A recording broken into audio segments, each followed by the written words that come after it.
Hi, I'm Shanda, and I'm partnered with Meaghan for today's vlog. The topic of our vlog, and a popular theory in motivation over the past few decades, is goal orientation theory, which falls within the general area of motivation, affect, and cognition. Goal orientation refers to a person's behavior towards developing or validating their ability to achieve or perform.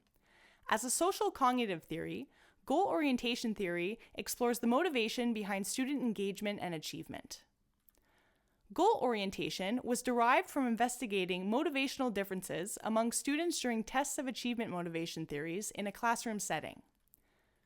Common researchers, among others, on the topic of goal orientation theory are Ames, Anderman and Anderman, Dweck, Elliott, Mayer, Meese, Meaghill, Nichols, and Pintrich. Each of these researchers have contributed to goal orientation theory as we know it today.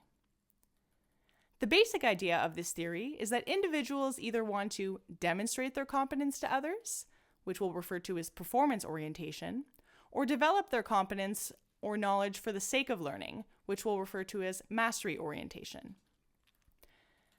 Elliott and Dweck summarized goal orientation as being divided into two groups, performance and learning orientations.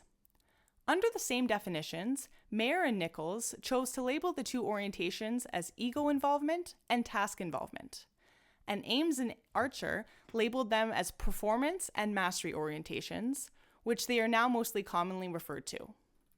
A decade later, Elliott further developed each of the two orientations by subdividing each one into approach and avoidance orientation. This led to four types of goal orientations. We have performance approach orientation, where the goal is to demonstrate competence by performing well. For example, students who are motivated to do well so that other students think they're intelligent.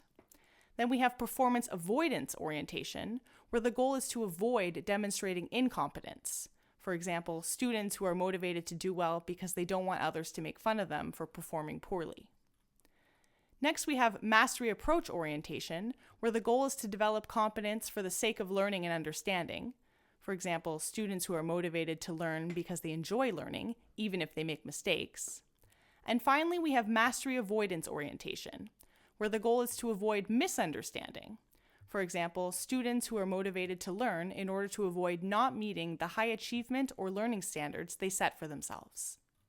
Next, we're going to look at goal orientation patterns. For mastery goal orientation, some of the cognitive, emotional, behavioral, and affective patterns are belief that effort leads to success, pride and satisfaction are associated with successful effort, guilt is associated with inadequate effort, preference for challenging work and risk-taking, intrinsic interest in learning activities, positive attitudes towards learning, increase in the amount of time spent on tasks, persistence in the face of difficulty, active and quality engagement in learning, and the belief that effort leads to success and that failure can be remediated by a change in strategy. For performance goal orientation, we have avoidance of challenging tasks, negative effect following failure and a judgment that one lacks ability, positive effect following success with little effort, and the use of superficial or short-term learning strategies. Next, we're going to look at implications for teaching. Students' goal orientation affects their behavior towards achievement tasks. Therefore, it seems only natural that goal orientation can have an effect on academic outcomes. In fact, in a meta-analytic study, Payne, Youngcourt, and Beaubien found that mastery goal orientation is positively associated with academic performance.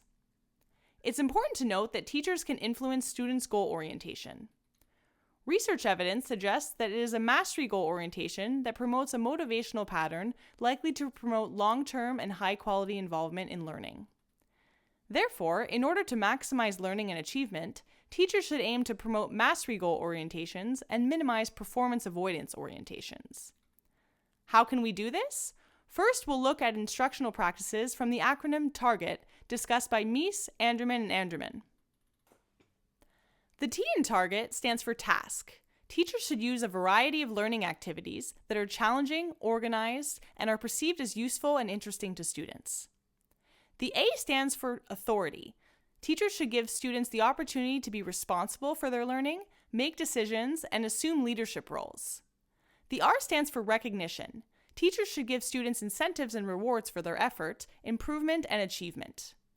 The G is for grouping. Teachers should group students heterogeneously to promote cooperation and collaboration.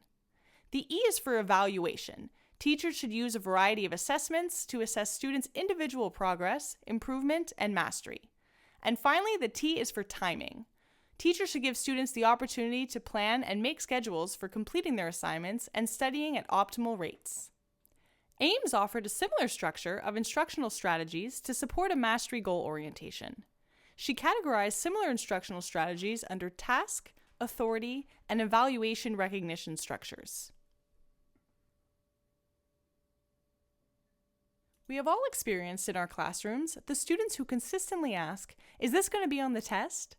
This question indicates that the student has already set performance goals for themselves, and they are just focused on doing well on the test. Students are constantly concerned about their grades.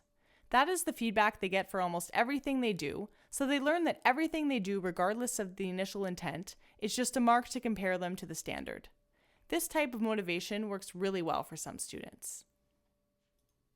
In one of Meaghan's science classes, she had a couple of students who were performance-oriented for a variety of reasons. Some wanted to go to a good college, some wanted to be the best in the class, and some wanted to prove to their parents that they were intelligent. These students worked to achieve their goals, and they did well when it came to spewing out memorized information. Meaghan did notice that when she was teaching and as exams crept closer, she became stressed and the class dynamic changed. Everyone was more restless, tensions grew, and there was almost a sense of panic. It is probably safe to say that this unease affected everyone in the room, including the students who worked towards their performance goals and did really well.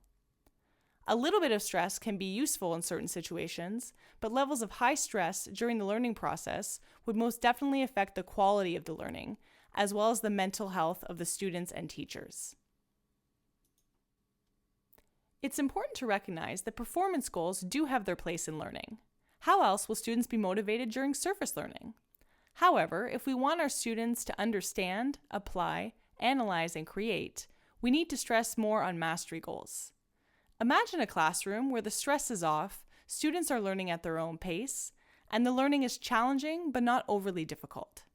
Students compare their current position to their past position instead of comparing themselves to others. We have all experienced the great feeling of having improved in our learning. Feeling good about learning is a great way to motivate ourselves to learn more, to better our skills, and to beat the past us. Teachers can use the target practices to encourage students in making mastery goals for themselves. Emphasizing collaboration is best done with group work activities. Setting up the classroom so that students are sitting in groups can enable group activities and discussions easily. Teachers can create tasks that focus on a higher level of thinking, such as analyzing and creating, instead of assigning workbook pages to encourage the mastery of the content. Other practices include varying how the students are evaluated, ensuring that the timing of the learning isn't rushed or quick, and giving the students responsibilities in relation to their learning.